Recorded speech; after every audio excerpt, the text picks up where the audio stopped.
ஒரு பெரிய யானை ஒரு சிறிய மெல்லிய கயிற்றால் மரத்தில் கட்டப்பட்டு இருக்கிறது. அந்த யானை நினைத்தால் ஒரு நொடியில் அந்த கயிற்றை அறுத்துவிட முடியும். ஆனால் அது முயற்சி கூட செய்யாமல் அமைதியாக நிற்கிறது. அதை பார்த்த ஒரு வழிப்போக்கன் அதன் பாகனிடம் கேட்கிறார், ஏன் இந்த யானை கயிற்றை அறுத்து கொண்டு ஓடாமல் இருக்கிறது என்று. பாகன் சொல்கிறார், இந்த யானை குட்டியாக இருந்தபோது இதே கயிற்றில்தான் கட்டினோம். ஆனால் அதனால் இந்த கயிற்றை அறுக்க முடியவில்லை, நம்மால் முடியாது என்று அப்போது அதன் மனதில் பதிந்துவிட்டது. இப்போது அது வளர்ந்து பலசாலியான பிறகும் தன்னால் முடியாது என்று இன்னும் நம்புகிறது.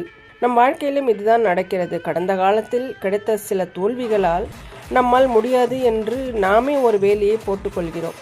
கயிறு பலவீனமானது, ஆனால் உங்கள் எண்ணம் அதைவிட பலவீனமாக இருக்கக்கூடாது. உங்கள் பலத்தை உணருங்கள், பழைய தோல்விகளை தூக்கி எறியுங்கள். இன்று ஒரு புதிய முயற்சியை தொடங்குங்கள். இந்த கதை உங்களுக்கு பிடித்திருந்தால் மறக்காமல் நம்ம சேனலை சப்ஸ்கிரைப் பண்ணிக்கோங்க.